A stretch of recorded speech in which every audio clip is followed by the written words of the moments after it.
Hey everybody, it is the 4th of July. Happy Independence Day. It's your pals Keith and Jason bringing it to you recorded on a Saturday, which is rare. But we wanted you to have your holiday and not have to sign on at any time of day to catch this show. And we felt, well, we'll sit together once again and record the show, right? That, and we'll be busy on the 4th as well. We've got a... No, it is the 4th. It is the 4th. You have to imagine it's the 4th. Sorry. Like you're hearing the fireworks. That was a hell of a trip we took today then, wasn't it? All right, he gave it away. We're not actually on the 4th. We're actually we could start over. It's actually the 2nd, which I screwed up today, by the way. And tomorrow is the 3rd when we go golfing, and then the 4th is when we're actually releasing this. So for all intents and purposes, for you, listener, happy 4th of July. Happy 4th of July, now that we've got that unscrewed. It is this show is a JK with your friends Keith Pennell and Jason Tudor. We are recorded again on a Saturday, and we want to let you know that we have sponsors. So let's get those out of the way. Our first sponsor is, of course, my book, 7 from the System, available on Amazon.com, $6.99 for the print, $4.99 for the Kindle. 7 great stories about chocolate and cooking and really suspenseful gambling stories, stuff you can sink your teeth into, and you don't have to be a sci-fi nut to like them. You can just be a reader or like a good tale. So you can pick it up right now on Amazon.com, search 7 from the System, or just search my name, and it'll come right up, along with my other book, Battleship, which is still available. I think that one is $9.99 still. Right. And The Undead That Saved Christmas, I have a short story in that, and No Rest for the Wicked, I have a short story in that. So all of those are available on Amazon.com. You can also find my comic book, Vorpal. That is available on Comixology. It's available on Crazy Monkey Inc. Through their Facebook page, and it is available through our friends at Spinwiz Comics. That is my science fiction comic book. The 7 from the System is actually based on the universe that comic book creates, which is why I dig the book so much, because it's got a lot of little Easter eggs that I put in there for me, and that's very cool. And so I think you'll like that. Next up, don't forget about Aaron Kusterer's new single, Breathless. It is still streaming, and it is wonderful. Get to Spotify, get to iTunes, get to Apple Music, wherever you go to stream music, and get Aaron's new single right now. Get it streamed, buy it on iTunes. What do you want? I want you to finish what you were saying. You look like I was looking for a piece of paper to write on. He looked like you were making himself to get... Do you need a pen, too? Probably. Here's a pen. Thank you. Hang on, folks. We got to find...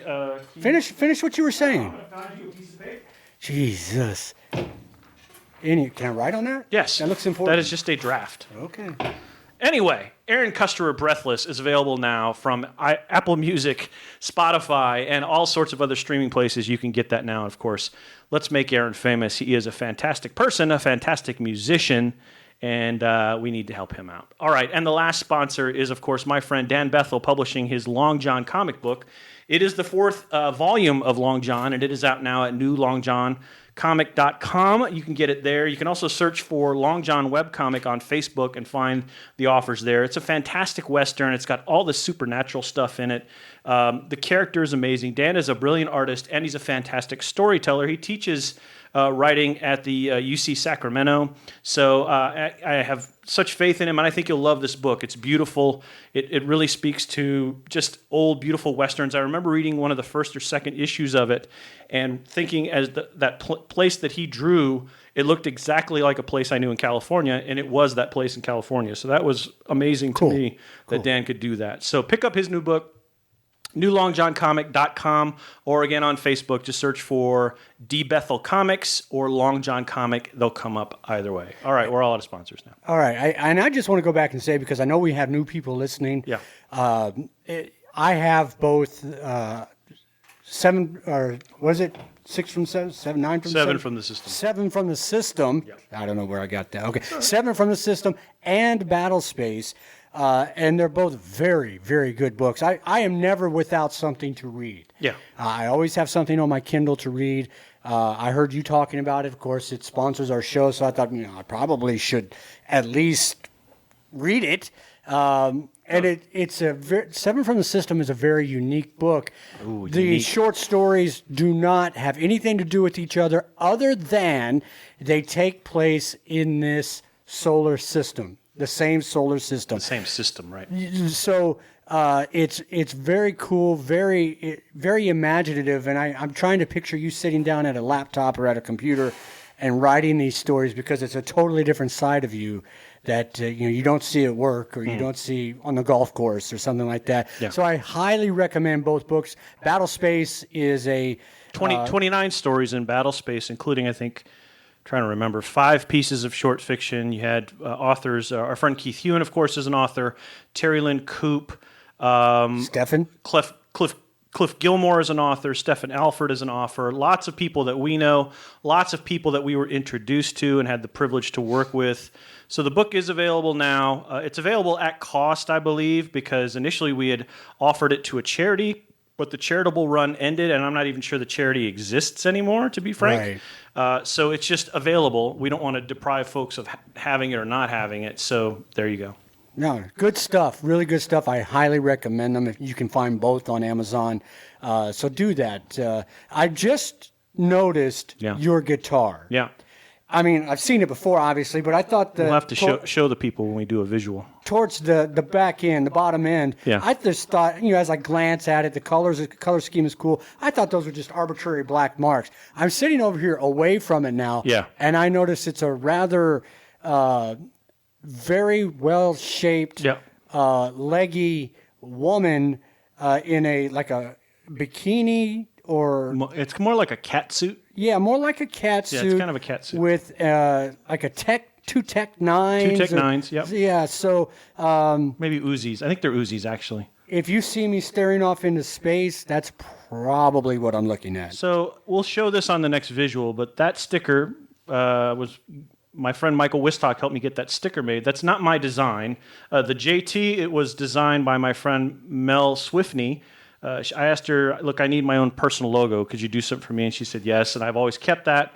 So it's very cool. But the person is, I asked the designer if I could use that, and he said, yeah, it's public domain. Go ahead and use whatever you want. So I just thought it was a cool design to have on the back. The colors are like a gold, a black, and a silver. And, you could say Tonka truck, but the colors really appealed to me. So it was one of these DIY guitars, and it turns out, so I bought the guitar DIY. It was like $110, and I had it in Garmisch. I put it together, I painted it, and started playing it, realized it had a really bad buzz. So I kind of shelved it for a while until I got to Augusta. In Augusta, there's a place called Berkshire Guitars. This guy is a retired Air Force guy, and he makes guitars, but he also sells guitars. I didn't know anything about him until the last year I was in Augusta, which I guess would be, 2018, 2019. So I'm with my partner in crime at work. I said, hey, let's go down to this place called Berkshire Guitars. I've heard of this guy. And see if he can fix my guitar. I said, I'm expecting to pay about $250 because musical instruments are expensive anyway. Right. And so you're going to pay for me, and that's okay, but I thought the repair was actually going to be on par with something a lot worse than what I thought it would be, right? So I go in, and I said, hey, this is what's going on with my guitar, and he's kind of looking at it, and he goes, all right, we'll take care of it. I said, oh, shit, all right, thanks. So he takes it in, and 3 days later, he calls me and says, hey, you can come pick up your guitar. I was like, okay. So we go get some lunch in downtown, and then we drive over to his place. I think it was on 6th Street. He brings out my guitar, and it looks great. He goes, yeah, you did have a wire buzzing, but I also replaced this, and this. And I went, well, I didn't ask you to do that. He says, don't worry about it. He goes, it's $94 for the buzz, but it looked like you did a pretty good job on the guitar, but it looked like you just needed kind of a head start on some things. So he replaced, I think, 2 of the pickups. He replaced the switch that changes the pickups. The knobs that are the pots, they're called. The pots are from Eddie Van Halen's line of stuff. So those were in great shape. Nice. And he replaced the plug-in where that goes. Nicest people, greatest dude. Highly recommend if you're in Augusta, if you want a guitar to go buy, or if you want this guy to make you a guitar, just stop in. It's one of the cool places in Augusta, in my opinion. I had a sticker on my car forever, but it just peeled off. So, speaking of Augusta, why don't we just continue that line of thought here for a second? You've played there. Or you almost played there. Almost played there. Augusta National. I was invited to play, and unfortunately the schedules didn't work out. So I was humbled to be invited, of course. Because that's the only way a normal person can play. Right. So you don't play. So at Augusta, you don't play the course that is on TV. There's Augusta National, and I believe there's Augusta Country Club. I always screw them up. So you're not playing the club that's on TV. You're playing another one, but it's still an honor. And when you Tony Kornheiser's played there, I used to listen to his podcasts all the time, and you have to there's a certain code, there's a certain dress and everything, and I was all prepared for that, but it just the sort of the rivers never met, and I didn't get to go. But I know what it looks like. So you just made John B. very happy mentioning Kornheiser. he loves. Well, I think he and I both sort of listened to Kornheiser simultaneously, and then Kornheiser bought this restaurant and sort of got into being, Entrepreneur. Yeah, kind of. I thought initially when he was doing his podcast, it was just sort of, hey, it's Tony, I'm doing a podcast, because he makes his bones off of ESPN. What's it called? God, why am I forgetting the name of his show? Me too. I can see him. BTL. Yeah. Pardon the interruption. Pardon the interruption. PTI. PTI. Yeah. God, I'm getting old. Anyway, so I figured the podcast was just a lark, but it started to feel like they were forcing like sponsors in, and I can't. It didn't listen to me right, or I didn't listen to it right. It just wasn't for my ear. So I went away from it. I came back to it. It turns out because he had bought a restaurant with Maury Povich of all people, right? Oh wow! Yeah. So he bought a restaurant with Maury Povich, and I listened to it for a little while, and then it just sort of fell out of favor of me. Coincidentally, John B. had also stopped listening to it too. I came back to it right before I left Augusta, and it turns out he ended up selling the restaurant because it was a total sinkhole. He had a problem with, he wanted to call it the original name of the restaurant that was in DC's. It was called Chatter or something like that. He couldn't call it that because that name was already held as a intellectual property or something. Right. Couldn't do that, and he was trying to get Notre Dame as a sponsor. Anyway, he talked about that a lot, and it sort of took away from the essence of the show. And there were a lot of regulars and things like that, and that was what I liked about it. So. You mentioned something about intellectual property, and that reminded me about a story that I read up on a while back. Why are there no Wendy's restaurants in Europe? So I did a little research, and I found out that... this is rhetorical. Go ahead. No, do you know? No, I have no fucking idea, no. Okay. But we love Wendy's here at the Tudor House, so please, read on. There's another restaurant, an American restaurant, going through the same thing, I think by the same guy. So Wendy's looked at coming into Europe, into Germany specifically. Right. And so this Dutchman in the Netherlands found out about that. He opened a restaurant, called it Wendy's, and then got the trademark for that in Europe. Oh, wow. So there's this one restaurant somewhere in the Netherlands Smart. that is called Wendy's. Poor Dave. And Dave can't open a restaurant. Well, Dave can't do much of anything. But yeah. Right. Yeah. Dave's people can't open a Wendy's restaurant. Like you, I like Wendy's. Yeah. And so anyway, but you were talking about intellectual property. And see, that's how this show rolls, folks. Just whatever pops into our damn minds is what we talk about. We had zero agenda coming into this. We were both I was a little challenged today by some things, so my mind has been way elsewhere, and I just haven't had a time to sit down and go, I want to do these 5 things. And it's not worth it to talk about the experience that I had today, but I will say this. If you are a person or a business or a corporation or whatever, and some parcel of what you do is customer or client relations, you should do customer or client relations. You shouldn't say that you have a front-facing sort of operation and say that is our customer service and not do that or do it like fucking ball sweat. It should not be one of those two things. And you should not treat your customers like doofuses. You should not treat your customers like, I don't have time for you, I'll get to you when I can. Be honest. Tell me where I am in the customer food chain, if I'm in that food chain at all. So most big businesses have automated systems for these things, highly intelligent systems. I send a note to a website, hi, I think this is busted and I need it fixed. I get a note almost immediately that says, hey, we received your ticket, but you won't get a human response probably for 24 hours. Cool. We have a contract.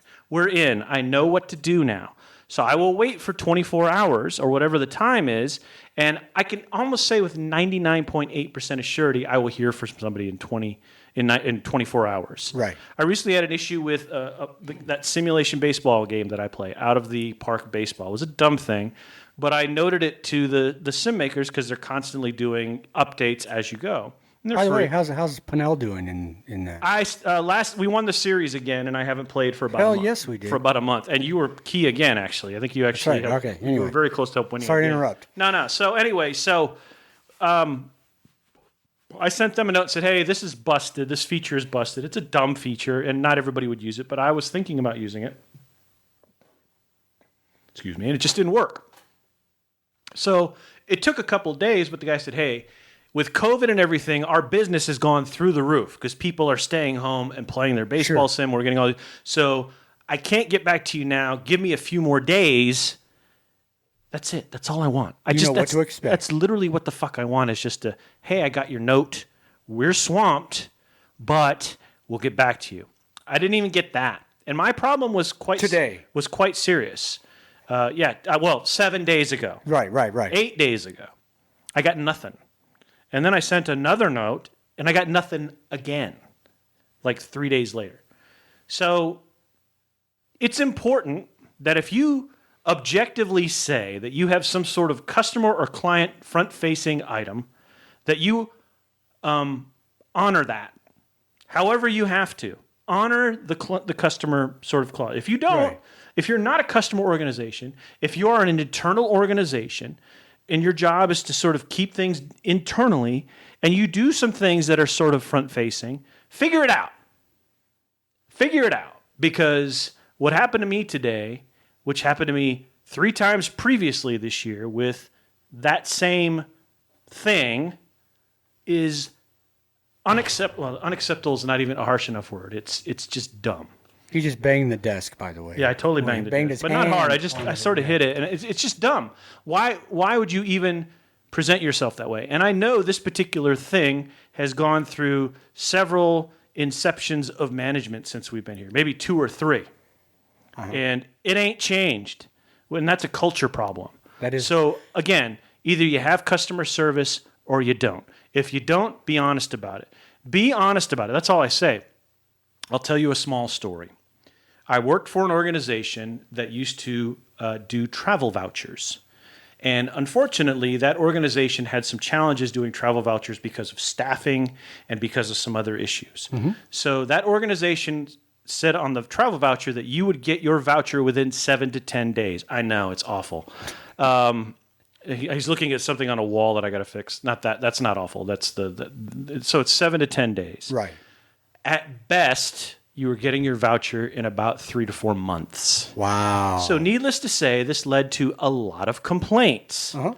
So when I came on board to this organization, the first thing I said was, let's be honest about how soon people will get their money, because it's money. Set expectations. So let's just do a social media update or an email or something to that audience and say, look, here's how we're processing. We're working on fixing the problem, but if you submit a voucher now, you will get it in this amount of time.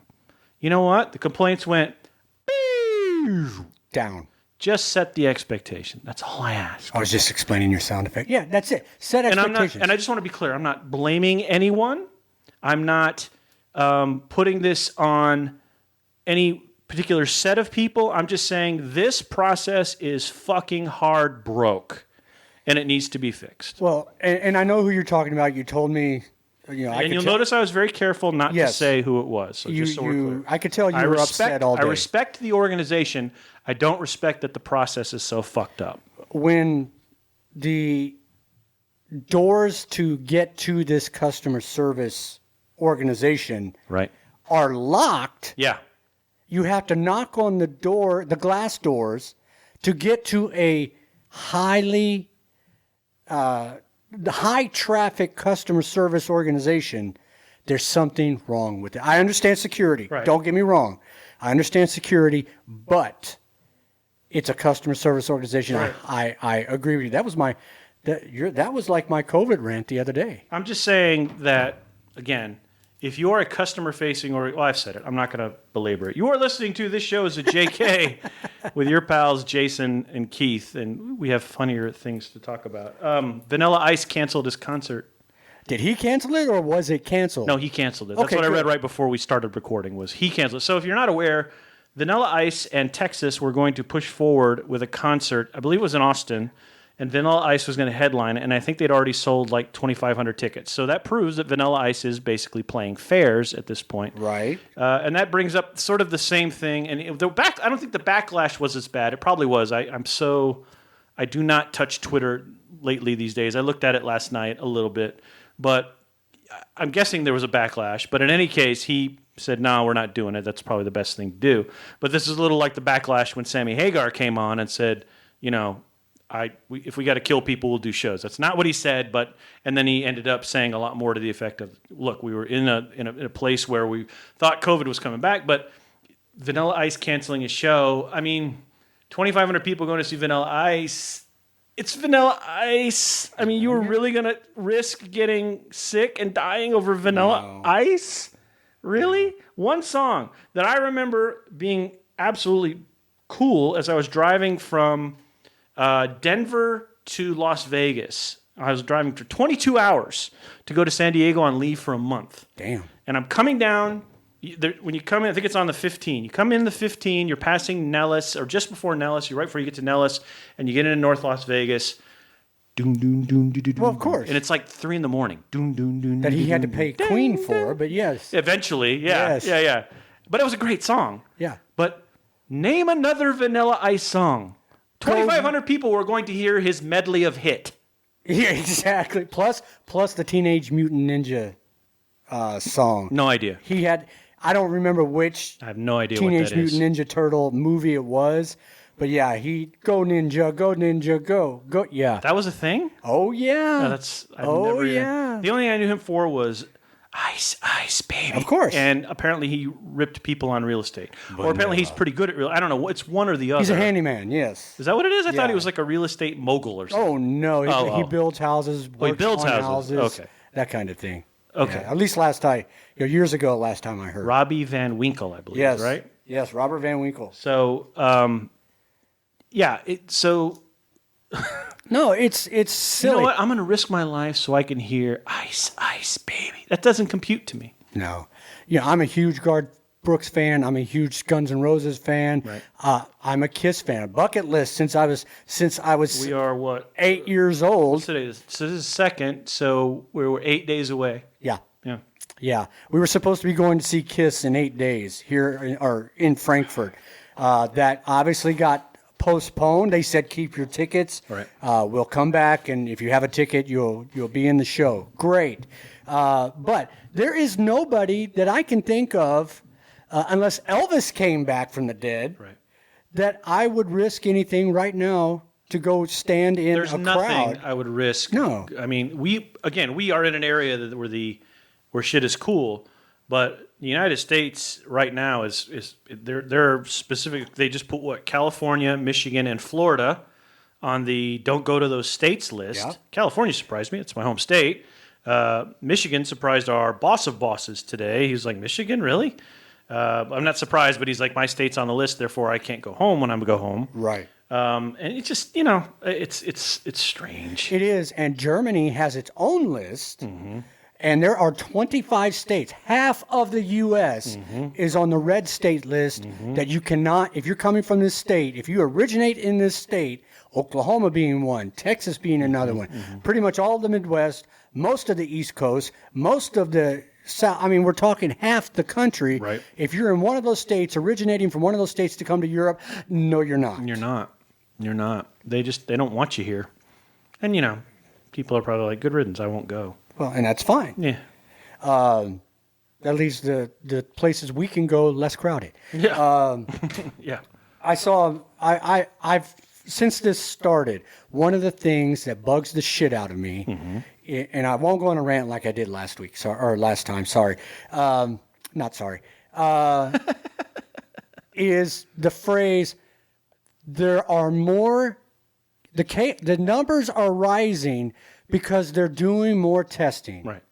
Well, no, as they say, no shit, Sherlock, because you know what? They do say that.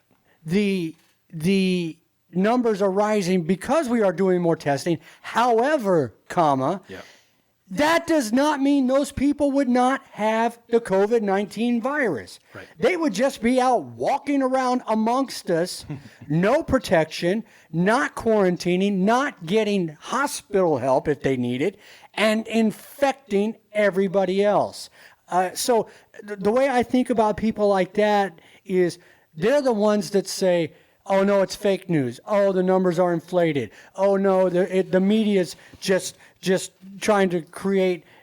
But then when it's, wait, what? You mean my insert family member here? My what is in the hospital? Right. Well, why isn't anybody doing anything? You could be doing something right now, and that's wear a damn mask. They're probably going to make it. I saw a couple cities today have made it a mandate, so that means police can arrest you, which is what they should have done from the start. Yeah. Masks matter. The scary the scary, it's not even reasoning. I don't know what to call it. The scaring babble that I saw on Twitter and elsewhere last night was something like, okay, here's what it is. The majority of people getting infected are old. The people who are most likely to die are old. So why are we having to sit in our house if we're young? Right. My dad is in his 70s. So it's okay for him to get it but if you get it, you can live, right? Is that what we're talking about here? Yeah, that's what I've been saying. Again, it's that whole narrative of fuck the old. We're gonna, we just need to move on and get the economy going, and I'm not going to address that. And again, we're back on the serious again. But yeah, I agree with you. But some of these narratives are quite scary, and to me, they're very agenda driven, and on and on and on. So I want to talk about Daniel Nathaniel today. Oh, Daniel sent me a note, and he said, "Have you seen this show?" Now the show is Jason and is it Jason? No, what was it? Not Jason the That's Argonauts. you. Yeah, I know. That's why I'm saying. Jason of Star Command. Do you remember the show? Vaguely. I couldn't tell you anything about it. I remember the name. So it was one of those shows. Let's see if we can get some audio going through my microphone. It was one of those shows that was on during the Saturday morning. So you had like Jason of Star Command. You had ISIS. That was a big one. I liked ISIS. Shazam. There was one that had a space vehicle that looked like it came from like Damnation Alley, Jan Michael Vincent. Oh, yeah. And a few others that were on Saturday mornings that were just staples. So this was one of the staples. A guy named Sid Haig was the villain. They're showing him now in the little preview that I'm showing. And he was in almost everything. He was a great actor. He was well loved and all that stuff. So he sent me that, and he's like, "Have you seen this?" And I was like, "Yeah, that was a huge part of my growing up. Yeah, I've definitely seen that." So he brought that up because your name is Jason. I think so. And, okay. Well, Jason was the most popular name of the '80s, supposedly. Jason and Jennifer. Huh? It was a whim. And the reason why my dad named me Jason, I was supposed to be a Christopher, and then at the last minute he named me Jason because of like Jason and the Argonauts or something. I'm not sure. Nice. Yeah. I was almost a Kobe without the L, with a C. Kobe with a C-O-B-Y. That's interesting. It came out Keith, and you won't find many shows named Keith of Star Command. No. Kobe of Star Command is, I don't know. I don't know. Speaking of which, I'm getting into... I wouldn't be threatened by a Kobe of Star Command. No. Jason of Star Command, maybe, just because I'm cool, and that Jason's probably pretty cool. But Kobe of Star Command sounds like he's like your barista at Starbucks. I wish we had video going tonight because they could see your head just go whoosh. Yeah, it's huge. I know, I get that. Sorry I'm late. No, that's all right. But let me before you talk about this, which is people should understand. Bracket tonight is board games. We had childhood board games. Childhood board games. We had 6 entries. 6 instead of 26. So that seems to track. Maybe somebody didn't share it to the place that got us 20 more entries or whatever. But anyway, that'll be coming up in about another 10, 15 minutes. They may think they have more time too since we're recording. They do actually. I haven't hit the button yet. Okay. You hit the button every time, and I have to go in and fix it. But I have not hit the button yet. Sorry. I'll show him the button when we go to start the. Don't Anyway, show me, yeah. Don't show me your butt. As you're listening, I will let you know that just figure if you're listening now, the bracket's closed. Okay. Yes. Yes. But as we're recording, actually, it is still until I go to that screen and turn it off, we're still. But anyway, Okay. all right. So go ahead. All right. This is another fantastic story of. Only me, right? Okay. So we're going. It's not only you. Where we're going tomorrow. Where I'm going tomorrow Saturday. It's about 45 minutes away. I needed to get gas. I put it off. I'll get gas Friday when I go to the base so we can play golf. You should probably explain how the gas thing works here for us Americans assigned to the Department of Defense here in Europe, or Germany specifically. Yes, I am getting to that. Europe. So I go on base on Ramstein, and it is 10 after 7 when I get to the shopette. We usually record the Saturday show, by the way, at 9 o'clock, and we don't have a specific time for any recorded show. Tonight we decided to record it at 8, just to give you a frame of reference. Yes. So I pull in, and there's a line. I think there's like 22 pumps there, something like that. So I pull into a line, whatever, and I wait. And I wait. And I wait. And there's a car in front of me, and there's a space at the pump in front of the car that's empty. Right. And so he pulls on around, and I wait. And I wait. And it's 25 minutes before the person in the van in front of me that was empty when I pulled in the line finally gets out. Right. So let me take a side joint here and say the way we have to do it is everybody under the sofa, every DOD member. Status of Forces Agreement. Thank you. Not a couch.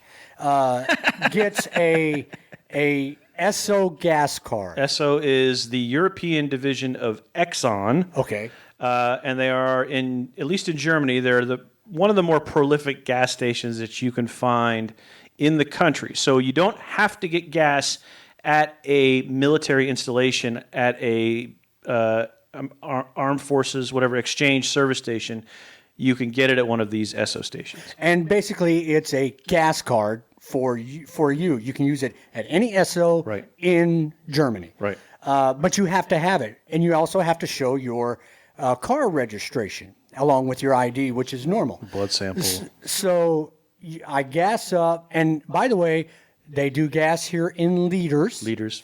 And so think of a liter bottle of cola, and that's what they price their gas 3.6 or 3.7 liters to a gallon, somewhere around there. Right. I just round up to 4 and say that's how much a gallon costs. And on the economy, as they say, not on base, it's about little over $3 a liter. Am I right on that? No, it's about €1.50 per liter. So for context for our American friends, it's about $7 a gallon. $7, yeah, that's where I was going with that. Yes, $7 a gallon. So it pays, or you don't have to pay to get gas on base. Right. So anyway, I waited 25 minutes to get to the pump. I pumped. You have to pump first. You just pump, and then you take your registration, your gas card, and your ID, blood sample, and a wallet, and the placard of what pump you're at, which wasn't available. Yeah, no, I just forgot it. Oh. Yeah, Whoopsie. Whatever. So I go in and I think, well, I'll get a champagne bottle of beer to bring over tonight because I know you had a bad day. That was nice. Thank you for thinking. But they don't have either version of the beer we like right now. Oh. So anyway, and then what happened? I start looking for the end of the line. So there's the back and forth Z line, right in front of the registers. Right. Okay, and of course everything has the mind your meter sticker on the floor. So let me help with this part. So the place where he goes is called a shopette. It's like a convenience store. It's like a quick stop, and they have a pretty efficient system there. I don't know how many cashiers were working when he went, but generally there are 4 or 5 cashiers there. So when I go, usually there is a small reverse S, right, that goes in front of the registers, and then you get to the front, and then one of the cashiers calls you up, and you pay for your stuff. Right. So that reverse S goes about, at most, with COVID, 7 people deep. 7, 8, yeah. So I finally found the end of the line. That reverse S became a long, straight line, straight to the back of the store, to the freezer section. Yeah. And then it hung a right and went all the way to the other end of the building inside. There had to have been... Comparatively, it was about quadruple the Norfolk. Yeah, there had to have been about 35 people in line. 3 cashiers. Only 3? 3. Oh, boy. And then I Because it's not a 4-day weekend. Yeah, because it's Thursday night of a 4-day weekend. So I get up there and I put down my registration, which is in a nice little floppy plastic thing they give you. Yes. I show my ID card. The gas card condom. Yes. And then I look. Oh, you got to be shitting me. I forgot the pump number. And of course, with my diabetes eyes, I can't see the pump number. And I flat out told this young lady, I am not getting back in line. Curmudgeon. You're damn right. I am not waiting another 35 minutes. And the line was longer, by the way, in line. Right. She said, well, leave your stuff here. Go look and see what... So I just had to run outside. I could see the pump number. Came back in. You said like 71, right? Number 2. It's number... Okay, and everything went fine from there. Right. But again, we were supposed to start recording our time here 8 p.m. and I got here at about 8:30. Although like I did get the Camry, the hybrid, up to I was doing about 112 in the no speed limit area of the Autobahn. I got to say, every time I've gone to that shopette, they've been pretty efficient. I've never faced it like that. And usually, I say usually, the times that I'm aware of that kind of rush are usually right after work. Right. So right around, and usually, so if you're not aware, in Europe, well, I mean, everywhere, it's a 3-day weekend. I think the federal holiday is tomorrow, of course, because that's when we golf. Yes. And then you have Saturday and Sunday. For the United States Army, they have something called a training holiday on Monday. So the soldiers get the day off as well. Air Force usually has Family Day. Family Day. So, but I don't know if they have a family day because I don't work for Air Force. So that's right. No, thank you. So the Army has a 4-day weekend. The Army soldiers do, which is well-deserved. And these training days do a number of things. They train, but they also save money. They save fuel. They save training dollars. There's a lot of reasons why training days make sense. Anyway, it's the start of a 4-day weekend. It's also... as the commander so eloquently noted, the time when people can go back to bars, go back to restaurants. They can go anywhere they want to in Germany. So now you think about thousands, not hundreds, thousands of families, both Air Force and Army, have been cooped up in their houses for months, basically, and they haven't been able to go or stay anywhere in Germany. But now the rule says you can go to a hotel and stay places in Germany. If you're a soldier or if you're an airman, if you're a military person, you have to stay within the country. If you're civilians, you can go outside the country. The rules are different for civilians than they are because they're covered under 2 separate sets of laws, and that's just the way it is. So the big thing is that rush usually happens at about 4 to 5, maybe 6 o'clock. So I was very surprised. Now, some of you old heads like me, or older heads than me, know this situation better than us, and it was a lot more primitive to get gas back then. So you're probably more well aware of this than we are. But I don't recall ever that rush being past like 6 or 6:30. No, I thought that's what I was thought. You said it was like 7 o'clock, and it's like jammed out the door. I'm like, really? What are people doing? Yeah, I went home. We got off at 4 o'clock. I went home, changed clothes, mowed my lawn. Right. Proud of myself for that. Yeah. Thought, okay, I'm going to relax for a minute, and then I'm going to eat. And then Cassidy called, so I'm talking to her. She started a new job. I'm so proud of her. Right. And I hung up with her, and I thought, okay, I'm going to relax. And I thought, you know what? I'm low on gas. My gas meter says I've got about 12 kilometers left. Yeah. And it's 15 kilometers from my house to your house. Right. I've got to go get gas. I thought, no problem. It's, I'll just whip in. There may be one car in front of me. Oh, no. There was, that area. And there's, like I said, about 22 pumps and the lines. People had to wait out in the street to pull into the shopette area just to get in line for gas. Should have went to Pulaski. Well, I didn't want to try. That's my favorite. I love that place. Although they haven't had rolled tacos or barbecue lately, that makes me upset. You're listening to This Show is a JK. Jason Tudor, Keith Pinnell. We are here Tuesdays with the audio-only extravaganza, and then we are here Saturdays with a live show usually, except for this one and the one on the 18th. So let's break that down real quick. So this show will be recorded, and it is Happy Independence Day, because that's when you should be hearing it. And then we will do a recorded show Tuesday, and then we'll do a live show next Saturday. But we will be off, just so set your calendars, tell all the women and children, we will be off on the 14th, and we will be off, I believe it's the 18th, whatever the Saturday is, because I ain't going to be here. So if Keith wants to do a solo show, he can definitely do that, but I will be gone. And, that'll be that. So, but take a week off to catch a breath. That'll come back, give us some new ideas and things like that. But as always, we let you know we are on 2 times a week, which is even, for us, that's pretty good. We didn't even do that on a science fiction show. But glad we always get together 2 times a week. Originally, we started this to talk about COVID, and we had more time, and we still make time for each other, and that's very cool. We're on 2 times a week. We can also be found on iTunes, Spotify, Sprecher, Google Play, Breitbart, Fox, CNN. Most of those are true. So you can find us pretty much everywhere. So make sure you subscribe. My wife discovered podcasts today. Does she listen to us? No. She's asleep right now, actually. But she likes that we do the show. But anyway, she discovered podcasts today. I mean, she knew what a podcast was. I've been making podcasts for 15 years, almost the entire time we've been together, and I think I did one before that. So she gets what a podcast is. But she actually discovered listening to podcasts today. No shit, and she is in heaven. Because she's found a podcast that is like her favorite type of TV show, the Murder, Die, Kill show of Forensic Files. So it is a audio version of a Forensic Files sort of documentary. Right. And she is enwrapped. That's not a word. That'd be like a burrito. She is engrossed. That's what I meant to say. And I love it. She is excited about it, and it's very cool. But no, she wouldn't listen to us. It's not her kind of content. She'd be like, "That's nice," and I mean, she digs that we're doing it, but that's not her kind of deal. What is your most memorable, fondest 4th of July memory?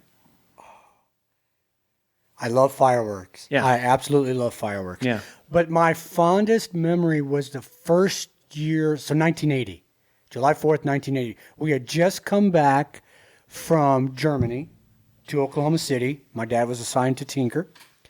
My aunt and uncle, who lived in at the time out in the country, now it's just a part of the growing city of Edmond, Oklahoma. The huge metropolis of Edmond. Yes.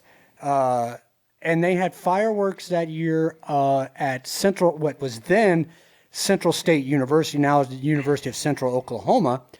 And at the football field. So we were on the grass, it's kind of a sunken football field. So we were on the slopes. They had and I had made a big deal at dinner that night about eating. Remember, I'm like at the end of July is my birthday. So I was still 9 years old. Okay, right. And 1980. So I made a big deal about eating 2 whole hamburgers. I was so hungry. I ate 2 whole hamburgers. And I looked like a white Ethiopian kid. A white, starving Ethiopian kid. Sorry. Okay. These views did not necessarily reflect those of the entire staff of this show as a JK. Go on, please. It's a visual image. There you go. That's all I'm saying. So you wanted to say that you were malnourished. I think that was probably the way to say that. So we went, and I'm jumping around with the fireworks and having a great time. I came home, and I think every bit of those 2 hamburgers, plus French fries, plus I'm sure there was Coke, I'm sure it was Coca-Cola, came out of me in a fountain into the toilet. That's there's a lot of memorable. Keith throwing up your fondest memory for the 4th of July, ladies and gentlemen. There's a lot of, I love the 4th of July because I love fireworks. There was one. Did you put on red, white, and blue shirts and shit like that? No, I saw a meme. Stuff. And... I saw a meme that maybe, but not normally. I saw a meme today that do you if your mom didn't force you to dress in a flag T-shirt, are you really even American? So no, I really enjoy the 4th of July. I love fireworks, and I love being out, summertime. I hate mosquitoes, but it's just part of it. That kind of thing. Just that whole celebration thing. David Bearwald, who's a friend of mine on Facebook, has a brilliant song about 4th of July called China Lake. At least there's part of it, and there's some really good stuff in that. So I have a couple, two specific. I really don't store these kinds of things, but there's a couple of specific ones that I have. The one that's the most distinct to me is when we were stationed in Germany on our previous time. That was my first civilian job. There's a place in Garmisch called the Edelweiss Lodge and Resort. Many, many people are familiar with it.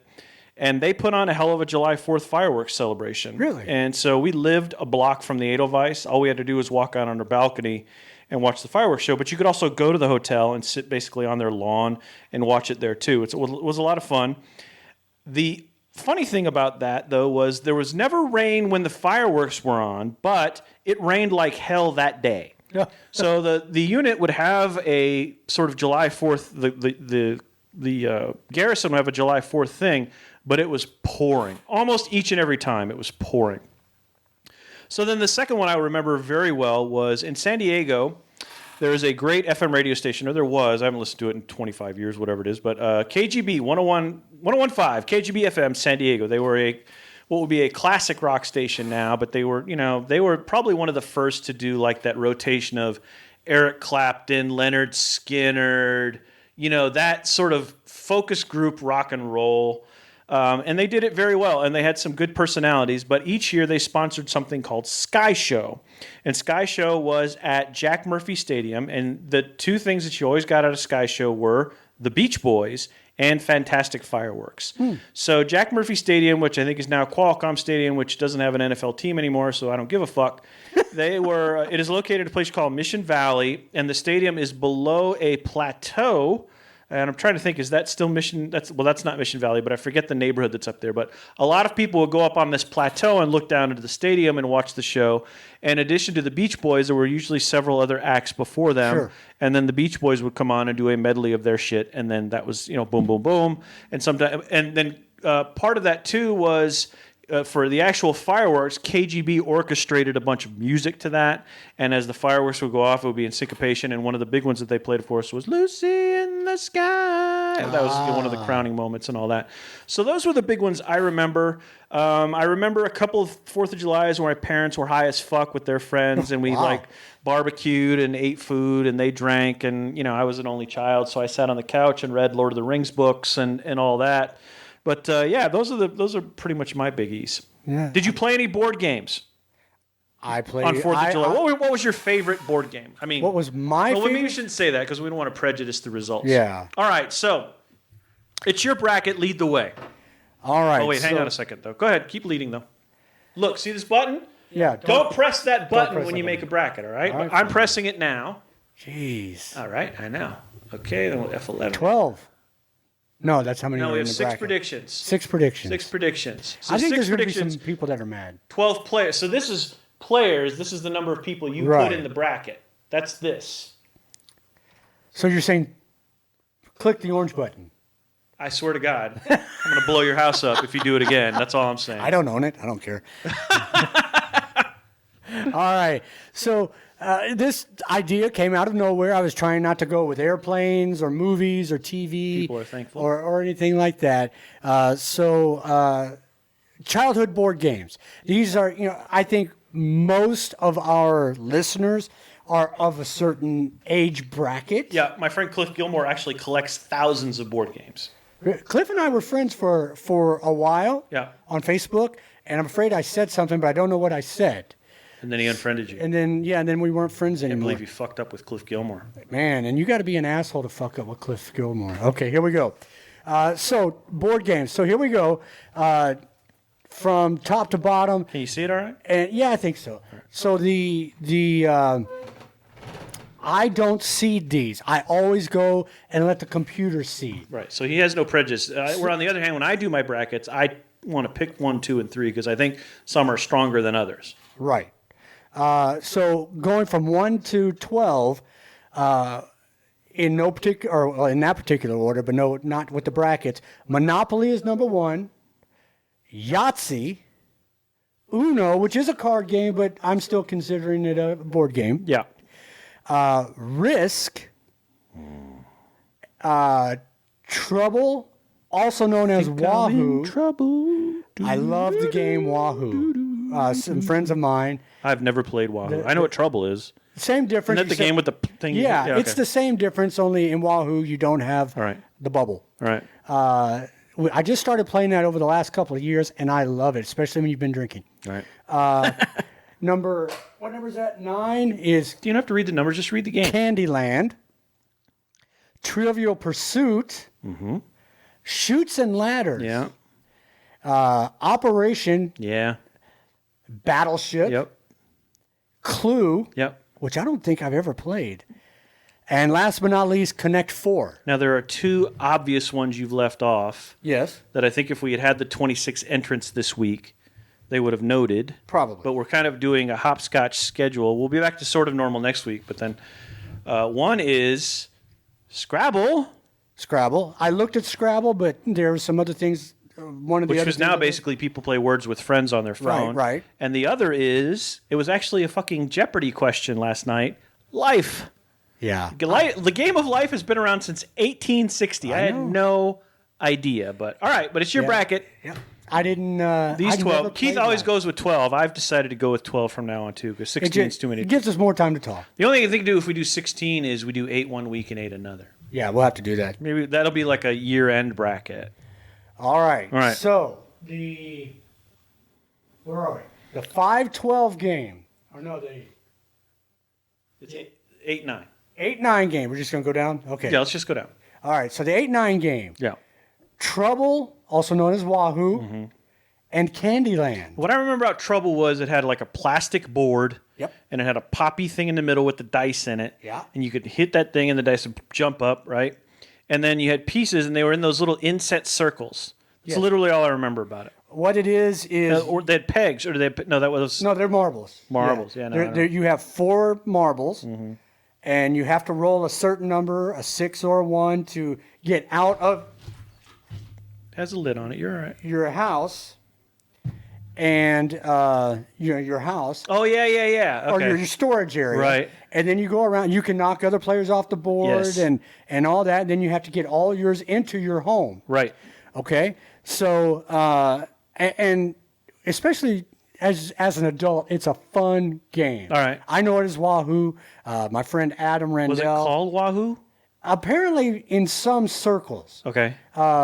his grandfather made him a board, Okay. and then for his birthday last year, we had a friend, or his wife had a friend of ours make him a brand new, very nice Wahoo board. So, All right. So Candyland, going to the other side of here, Candyland is something that is more of a child's game. Yeah, I know what Candyland is. If you play that, you're playing it with your child, Right. And it's easy for a child to learn how to play a game, compete a little bit, learn the difference between winning and losing, Right. that kind of thing. And like Monopoly, where you crush a child's dreams by taking all their money in real estate. Right. Great lessons there. I don't remember much about either of these games, to be fair. I never have played Candyland. Annabelle was not a game that she played. I never played it growing up. If I did, I don't remember it. But Trouble, I mostly remember, so that's one I'd pick. Okay. Well, I'm going with Wahoo, but yeah. All right, Trouble it is. So, boom. All right. We should not have dead air. All right, next one. Okay.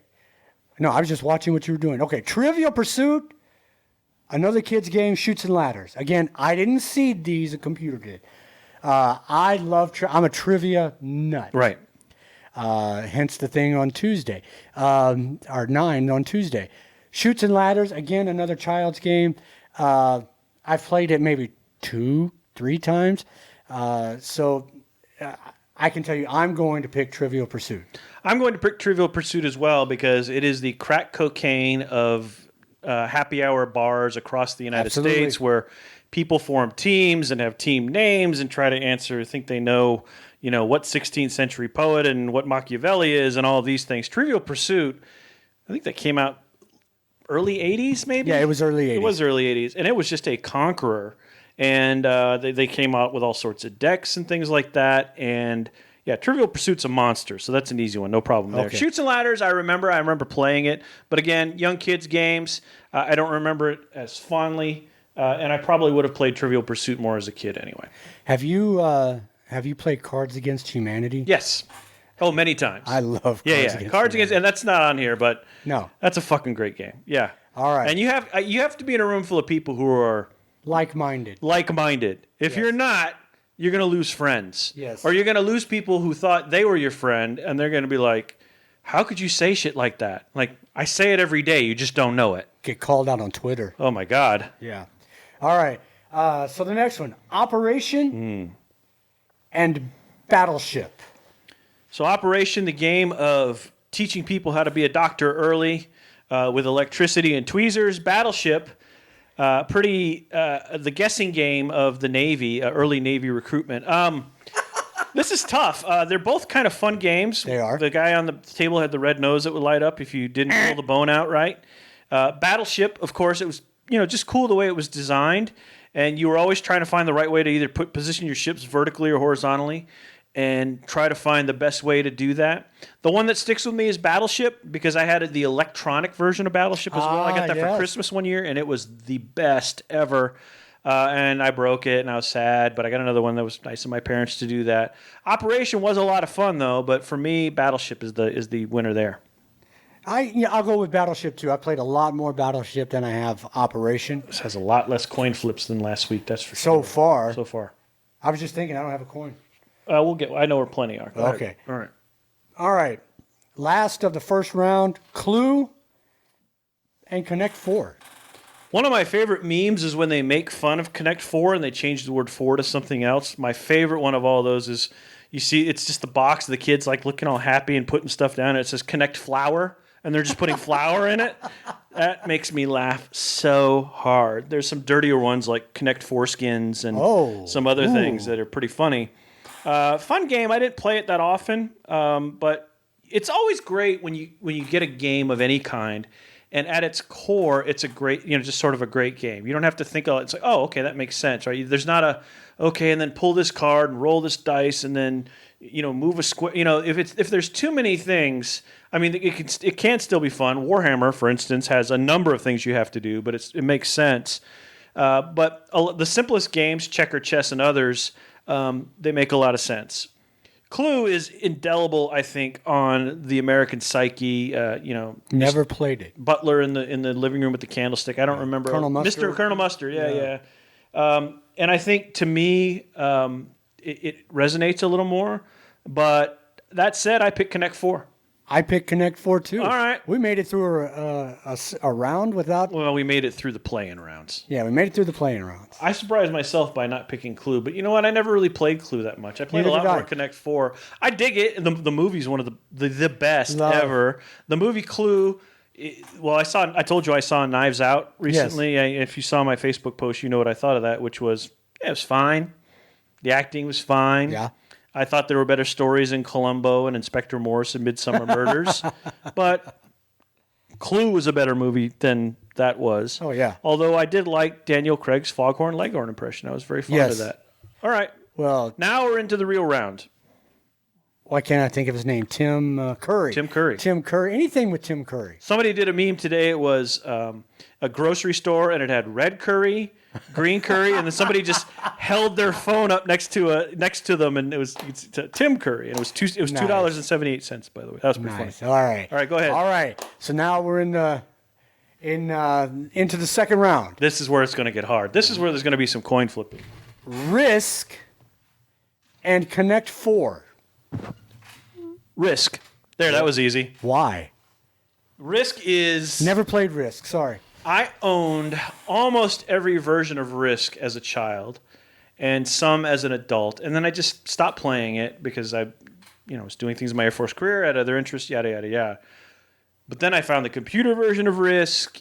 Risk is an amazingly fun, cool, for me, a very sort of imagination-broadening sort of game. Armies and Kamchatka and all these other things that I remember playing Risk, and can I cross over on that dotted line to get to that country? world domination. It's very American in that way.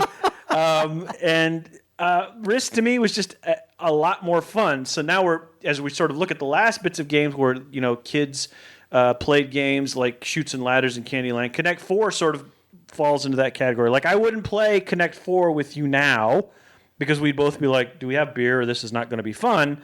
But at Risk, I'd be like, get your ass on the table, let's play Risk. That's something you can do spend an hour trying to... So Risk was cool as a kid, and it was cool as an adult.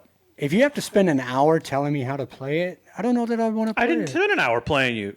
No. I'm saying if we were to sit down and play Risk. Do you think you have to spend an hour to learn to play Risk? Do you? Oh. No. Fussy Connect little 4, bitch. you mentioned beer. There was a place that decided not to open back up after COVID in Lawton. Yeah. Where they had a lot of these games, and one of them was Connect 4. Mm-hmm. So you could literally have an adult beverage while playing Connect 4. See, that's not bad. I am... but you can do that like at Logan's, you can play cribbage, I think, or something. Yeah, right? Yeah. Or no, Cracker Barrel. No, Cracker Barrel, not cribbage, but the thing where you try to solve the triangle puzzle and get to one peg. One golf tee, yeah. I got to 2 once, so I was pretty proud. I am going with Connect 4, so flip that coin. All right, so it's not a coin, but it's coin-ish. So this side is yours, that side is mine. You ready? All right. Damn it. I win. Risk wins. We all win because Risk wins, I think. I will tell you now that that's moved on, that in everything I've looked at, Risk was considered the number one game. Risk is kick-ass. All right, next one. All right. Uno. Oh, this one's tough. Uno and Battleship. I've played a lot of Uno. And I really enjoy playing Uno. I haven't played it in a while, so I don't think I'd remember how to play, more or less, but I know it's mostly like Jim Rummy with Romper Room style cards. Which is also, and Uno's fun also when you're drinking, especially when you're trying to screw your fellow contestants. Right. And so we play a similar game that is sort of Uno-ish called Rummy Cube, which I've heard of it. Which I call Rummy Cub. Why not? And my sister-in-law and my wife play it more often than I do, but I occasionally jump in on a game. That said, Battleship is still Battleship to me. So I pick Battleship. Yeah, I can go with Battleship. All right.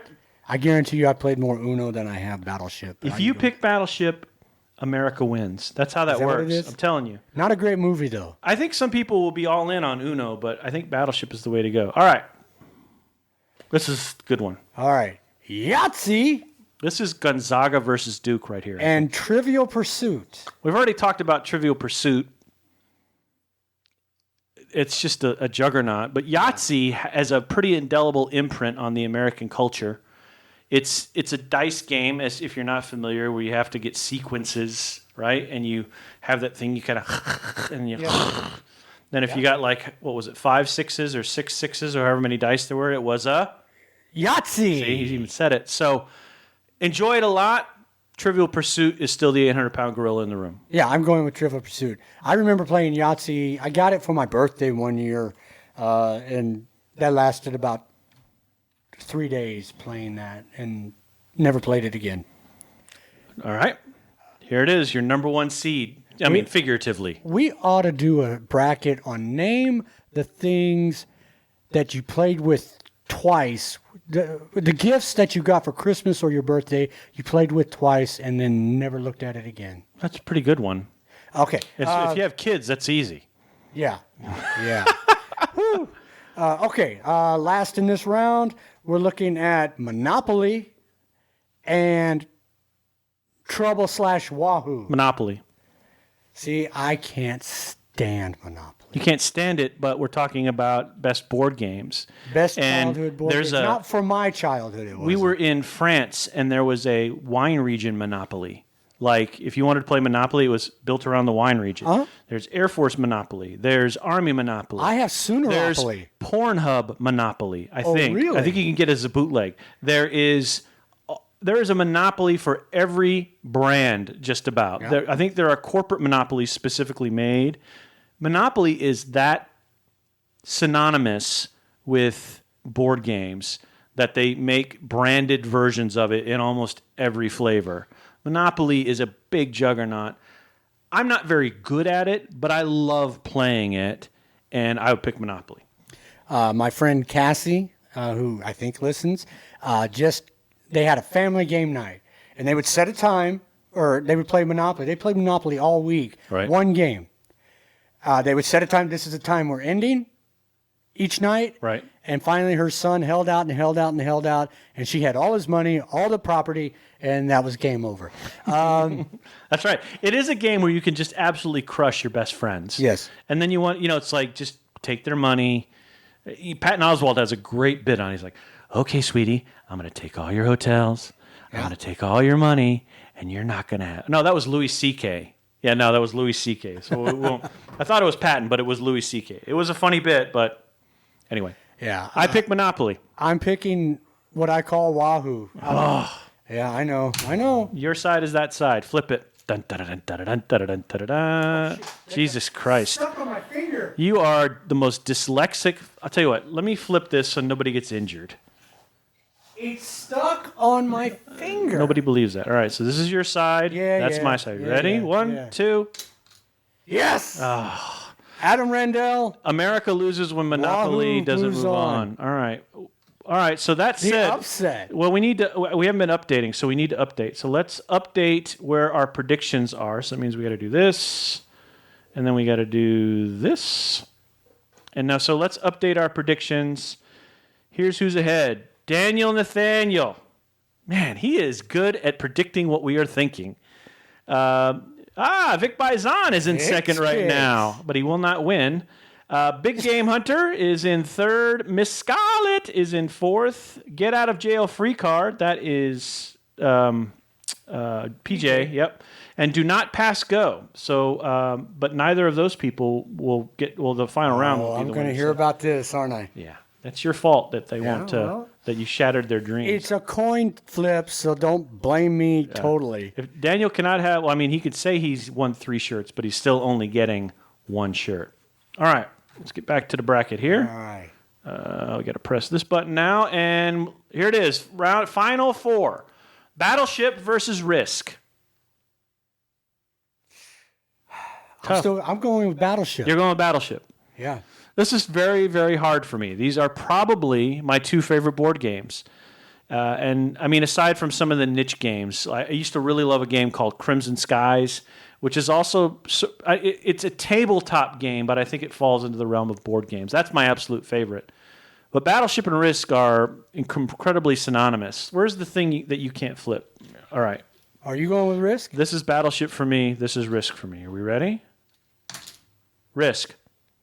I had to flip a coin for my own decision. So now we got to flip a coin again. All right, go ahead. You know what? Yeah. Please do it correctly. No problem. Please don't hurt me. Oh, he did it. Did I? He won. And I won. Battleship moves on. Oh. Sorry, America. I tried. But the coin wins again. You and I think a lot. We think alike in a lot of situations. Right. But we think just enough differently that we make this interesting. That's right. And make it hard on people who've put in a bracket and want to win a T-shirt. But that's what makes it fun. That means make sure that not the same people. We're going to make it easy. Not the same people win it. All right, go ahead. Trivial Pursuit versus. We'll call it Wahoo this round. Wahoo. This one. This is hard for me. This is your last round. This one's hard for me because I'm going Trivial Pursuit. Me too. That was easy. All right. Yeah. Sorry, Adam. I got to go with Trivial Pursuit. It's Trivial Pursuit. So here we are, final round. And it is Trivial Pursuit Are we going to see who? Are we going versus Battleship. No, we'll just wait for the winner. Okay. This is tough. This is tough. I think they both have incredible merits. I think since we lost Monopoly, I think both of these games are kind of equal in my mind in terms of, I could still play Battleship. In fact, I recall playing Battleship with Dee Dee a little while back, or somebody. They broke out a Battleship game, and I was like, yes, this is great. E5, hit. And there is a great electronic version, a PC version that I played for a while too, where it drops the bombs. And I think there's there's always one for iOS. Trivial Pursuit, though, is one of those games that, you're like, it's a personal test, right? It's a test of knowledge. Right. Even if it is 90% useless shit, it's useless shit that you're proud to know, and you can bring up one day at a party and be like, hey, did you know the Army was founded a year before the Revolution even started? Did you know the Revolution started a year before July 4th came about? Things like that, right? So, do you know John Hancock was the only guy to sign the Declaration of Independence on July 4th? Everyone else signed it afterward. There were 200 copies printed of the Declaration of Independence. Now there's only 25. So little things like that aren't necessarily going to help your career. Trebek. I'm just saying. Wow. And I rolled in July 4th, so fuck you. That's so, right. But I would pick Battleship. I'm going with Trivial Pursuit. No, you better flip that, whatever that. Oh, that's an SD card. It's an SD card. Here we go. Here it is, folks. Make sure I flip it. Bumpity, bumpity, bumpity, bumpity, bump. Oh, that's a good flip, actually. And Keith is a winner. What did you pick? Trivial Pursuit? No, what would you pick? The opposite. Yeah. Trivial Pursuit is your board game winner after some argument. So I don't think Daniel Nathaniel's going to win that one, but we'll see. And your winner tonight in the predictions category of this here thing he did win. Daniel Nathaniel. He comes in yet again because he knows how we pick. But I'm a nice guy. So we're going to get Vic Bizon a t-shirt because he's retiring from the Army. And it's a nice going away gift. And I'm not going to be able to be here for his retirement. So, Vic, we'll get you a show t-shirt as soon as we're able to. And we're going to see him again, though, so that's no big deal. So congratulations to Daniel Nathaniel. He is the winner. But we're going to get Vic a t-shirt because it's his retirement, and we're wishing him the best. After that, Big Game Hunter, Ray comes in after that, PJ after that, and someone called Do Not Pass Go comes in last. Let's see, who got the most picks? Let's see. Yep, Daniel had 6 of 11. So really, I think because of the coin flips toward the end, nobody got better than about 60%. On either. So Daniel did that, and the least amount, one guy only got one right. Like, where was he thinking? Maybe he was going like Chutes and Ladders and some of those, but those were already done. Do not pass go. Okay. Hey, when you watch this, if you have a username on the site, it's easier. Yeah, if we don't know who you are, like through that, if you don't tell us, hey, I'm Do Not Pass Go, if you send us a Facebook message to tell us, hey, I put in a bracket and my title of my bracket was this. Because otherwise, I'm not going to be able to give you a shirt. If I know who you are, then I'll go. Then I can reach out to you and say, okay, let me have your size and your address, and I'll get it shipped. But if I don't know who you are, I'll announce your name on the air, and that'll be the end of it. So you got to let me know if you are shirt worthy. Or put it in comments. You can put it in comments. Yeah, that's fine too. That's fine too. So, but just let us know who you are, and but again, Vic gets the shirt this week. All right, let's wrap it up. What else you got? You know what? I'm really liking this face-to-face thing. Me too. It's more. We can see each other's expressions. There's no lag. The audio's better. Right. Hopefully the video will be. Yeah, we're working on actually having sort of a set for the video that may debut on the 11th, I guess. Okay. It's a Saturday, so let me check that. Yeah, the 11th. Yeah. Because the 4th is a Saturday. Yes. So hopefully the new sort of set will debut on the 11th, and you'll be able to kind of get us and all that other good stuff. So.